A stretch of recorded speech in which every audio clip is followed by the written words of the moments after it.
Half cup গুঁড়া দুধ দিয়ে ছানা কাটা ঝামেলা ছাড়াই বানিয়ে দেখাবো মুখে লেগে দেখার মতন অমূল্য স্বাদের রসমালাই। যে কোনো মানুষই একদম সহজভাবে বানাতে পারবে। তো দেখুন যে আমি কিভাবে রসমালাইটা বানাবো। তারপর আমার ফুল ভিডিওটা দেখুন। যদি আমার রসমালাইটা ভালো লেগে থাকে লাইক কমেন্ট শেয়ার করতে ভুলবেন না। তো চলুন যে আমি কিভাবে বানাবো। আসসালামু আলাইকুম, সীমাস কিচেনপুর।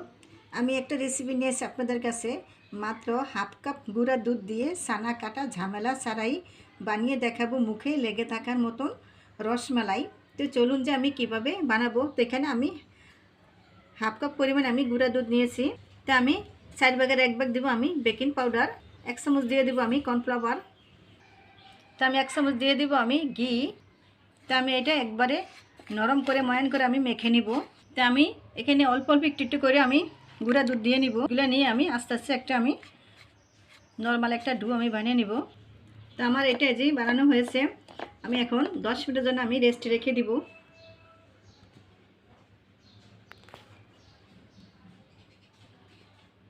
পর ফিরে আসলাম। এখন আমি ছোট ছোট করে এখানে আমি এভাবে ছোট ছোট করে আমি গোল গোল করে আমি একটা ডো বানিয়ে নিব।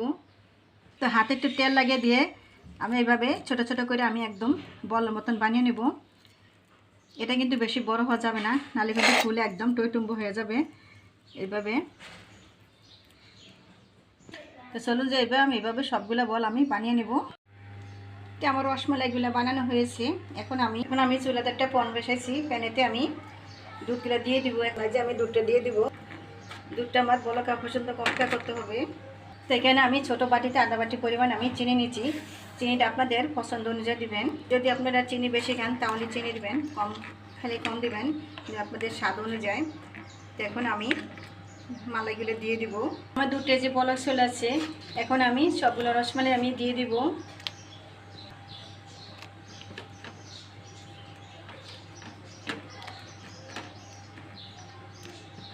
আমার রসমালাইটা বানানো যে কোনো সময় সবাই বানাতে পারবেন।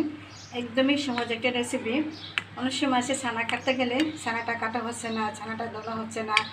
তো আমি এইভাবে যদি বানানো হয় তাহলে মানে খুবই সহজ, অল্প সময়ের মধ্যে। এইভাবে আস্তে আস্তে নেড়ে ছেড়ে দিতে হবে আর ঢাকনা দিয়ে রাখতে হবে।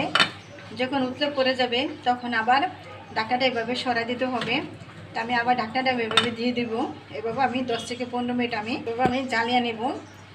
আর আস্তে আস্তে হালকা হালকাভাবে একটু নেড়ে ছেড়ে দিতে হবে, তা নাহলে কিন্তু আমার রসমালাইগুলো ভেঙে যাবে।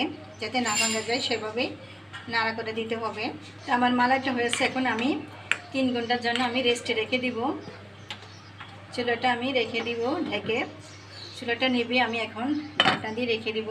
যে আমি 3 ঘন্টা পর ফিরে আসলাম। এখন আমি আপনাদেরকে একটা তুলে আমি দেখাবো। আপনাদেরকে দেখাচ্ছে একটা কেটে, কত একদমই সফট, একদমই নরম। এটা যে কোনো সময় যে কোনো মানুষই বানাতে পারবেন, একদমই সফট। তারপরে আমার এই রসমালাই যদি ভালো লাগে থাকে আমার চ্যানেলটাকে লাইক কমেন্ট করুন, এবং যারা নতুন হয়েছেন তাদের কাছে একটি রিকোয়েস্ট, আমার চ্যানেলটাকে সাবস্ক্রাইব করে আমার পাশে থাকুন। আল্লাহ।